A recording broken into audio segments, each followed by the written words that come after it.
जय हिंद। स्वागत है सभी का एक बार फिर से आपके अपने चैनल एनी क्लासेस में।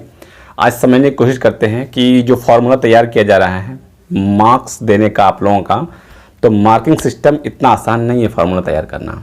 क्योंकि आज मैं कंपेयर करता हूं, आज मैं आप लोगों को बताता हूं कि सीबीएसई के द्वारा ये कहा गया था कि मंडे तक आपका जो है मार्किंग सिस्टम वो दे दिया जाएगा, किस आधार पे बच्चों को मार्क्स मिलेगा सभी दे दिया जाएगा। लेकिन अभी तक उन लोगों ने तय नहीं किया है। उनकी जो 13 कमेटी बनी है तो सभी लोग कुछ ना कुछ सुझाव देते हैं। 2 लोग कहते हैं ऐसे कीजिए, कुछ लोग कहते हैं ऐसे कीजिए, कुछ लोग कहते हैं ये कीजिए, लेकिन वो कहते हैं नहीं ये बच्चों के लिए ठीक नहीं होगा या फिर फ्यूचर में दिक्कत होगा। तो ये सब सारे कुछ करते हुए अभी तक वो अपना फैसला नहीं दे पाई हैं।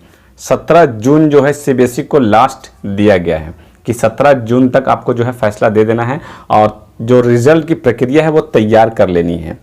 तो उसके सामने क्या प्रॉब्लम हो रहा है कि बहुत सारे बच्चों का एग्जाम जो है वो नहीं हुआ है। प्री बोर्ड जो है, प्री बोर्ड ऑनलाइन उन लोगों को कहा जा रहा है कि जिन स्कूल कॉलेज में नहीं लिया गया है प्री बोर्ड, उनमें ऑनलाइन उन लोगों का एग्जाम लिया जाएगा। ठीक है। और उनकी जो कमेटी बनी हुई है तो उनकी कमेटी में ज़्यादा लोग जो है वो किस पर रेडी हैं, किस आधार पर रेडी है रिजल्ट बनाने के लिए, ये आप लोगों को सुनना जरूरी है। ठीक है। वो ये आधार पर रेडी है कि 30 प्लस 40।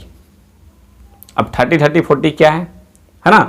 तो 30 आपका उनका कहना है कि 30 जो होना चाहिए वो 10 का होना चाहिए, फिर 30 जो होना चाहिए मार्क्स, ठीक है, 30%, 40% 11 का होना चाहिए और 40% जो है वो 12 के आधार पे उनको मिलना चाहिए, जिसमें से उसका थ्योरी और प्रैक्टिकल दोनों होना चाहिए। थ्योरी में 80, तीनों मिला के 80 लेंगे और प्रैक्टिकल में 20 लेंगे। इस पर ज़्यादा जो लोग हैं वो ध्यान दे रहे हैं, ज़्यादा लोग यही कह रहे हैं कि 30 40 होना चाहिए। लेकिन जहाँ 11 की बात आती है तो 11 की बात आती है तो वहाँ पर ऑब्जेक्शन डाला जा रहा है कि 11 को आधार नहीं बनाना चाहिए।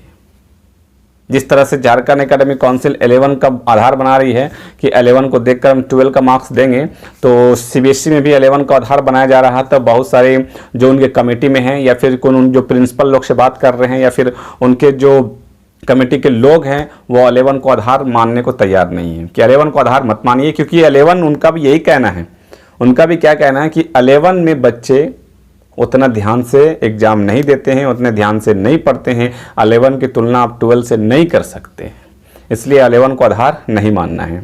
ठीक है। लेकिन इस पर कोई फैसला भी नहीं आई है। जो उसी कमेटी है वो मेरे ख्याल से कल या परसों तक दे देगी या फिर आज भी कुछ आ सकता है। तो इस तरह का कुछ अपडेट आता है तो मैं आपको बताऊंगा। मैं बस बताने वाला यही था कि जो सीबीएसई की क्या प्रक्रिया चल रही है, तो उन लोगों को भी अभी प्रॉब्लम हो रहा है फॉर्मूला तैयार करने में। तो झारखंड एकेडमिक काउंसिल भी इतनी आसानी से कैसे तैयार कर सकती है ना। तैयार करने में भी लेट होगी। जो फार्मूला दिया जा रहा है उस फार्मूला से वो लोग भी देख रहे हैं कि ये बच्चे इन फ्यूचर में या फिर अभी कोई परेशानी ना हो, अगर इस तरह का रिजल्ट दे दिया जाता है और बच्चे ज़्यादा अगर फेल हो जाते हैं या फिर ज़्यादा उनको मार्क्स कम मिलता है तो फिर ऑब्जेक्शन करना स्वाभाविक है। और फिर ऑब्जेक्शन करेंगे, फिर ऑब्जेक्शन करने के बाद फिर हमको रिजल्ट में सुधार करनी होगी, फिर वो केस वगैरह किया जाएगा, फिर ट्विटर में ट्रेंड किया जाएगा। इससे अच्छा ये है कि थोड़ा सा समय ले लें, थोड़ा सा वक्त ले लें और रिजल्ट जो है अच्छे से तैयार किया जाए, है ना। और जैक का जो फार्मूला है उस फार्मूला से तो मैं आपको लगातार अवगत करवा ही रहा हूँ।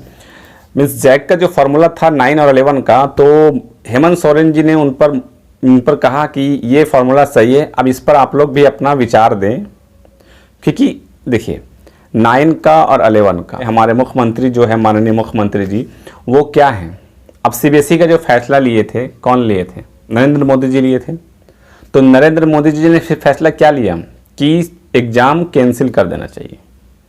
अब कैंसिल करने के बाद मार्किंग प्रक्रिया क्या होगी, जो मार्क्स कैसे दिया जाएगा, ये मोदी जी तय नहीं कर सकते हैं, एक्सपर्ट लोग ही तय करेंगे। तो उसी तरह से जो हमारे मुख्यमंत्री जी हैं उन्होंने फैसला कर दिया कि एग्ज़ाम कैंसिल लिया जाएगा सोच विचार करके। और जो उनको दिया गया कि 9 का 11 का बेसिस पे देना चाहिए, प्रैक्टिकल का इतना होना चाहिए, मीन्स 70 80 और सॉरी थ्योरी में 70-80 दे देना चाहिए, प्रैक्टिकल में 20। तो इसलिए इस पर विचार कीजिए और अपने लिखित हमें दीजिए। तो अब एक्सपर्ट लोग इस पर विचार कर रहे हैं है ना। एक्सपर्ट लोग अभी क्या कर रहे हैं, इस पर विचार विमर्श कर रहे हैं कि आगे इन फ्यूचर में प्रॉब्लम ना हो और रिजल्ट ऐसा तैयार किया जाए ताकि जो बच्चे को रिजल्ट मिले तो वो सेटिस्फाइड हो जाए, ठीक है, और मार्क्स किसी को कम ना मिले। ओके, रिजल्ट की जो प्रक्रिया है अभी तैयार हो रही है।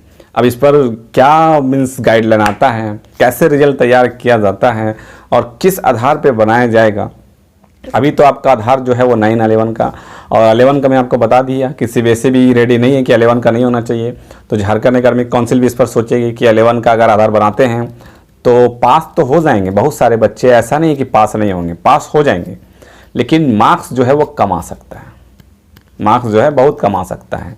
जितना 12 में उनको आना चाहिए वो नहीं आएगा। तो अब क्या मीन्स फॉर्मूला लगाए कि मार्क्स उनको जो सेटिस्फाइड हो जाए, बच्चे जो है वो सेटिस्फाइड हो जाए और बच्चे को अच्छा मार्क्स मिल सके, है ना। तो इस पर मंथन चल रही है और जैसे ही कुछ अपडेट आता है तो आपको अवगत करवाता ही रहूँगा और करवा दूंगा।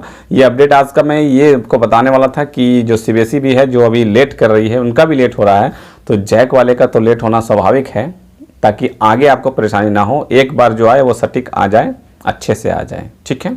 और इससे जुड़ी कोई भी अपडेट आता है तो मैं आपको बताता रहूँगा, आपको अवगत करवाता रहूँगा। आप चैनल से नहीं जुड़े हैं तो चैनल से जुड़ जाएँ। मेरी आप लोगों से आग्रह है कि देखते हैं मीन्स 50% स्टूडेंट है जो मेरे चैनल को देखते हैं लेकिन अभी तक सब्सक्राइब नहीं किया है, तो सब्सक्राइब कर लें और चैनल से जुड़ जाएं। ओके, तो इस वीडियो में बस इतना ही, फिर मिलते हैं नेक्स्ट वीडियो में कुछ खास जानकारी के साथ। तब तक रखें अपना ख्याल। Thank you friends, thanks for watching.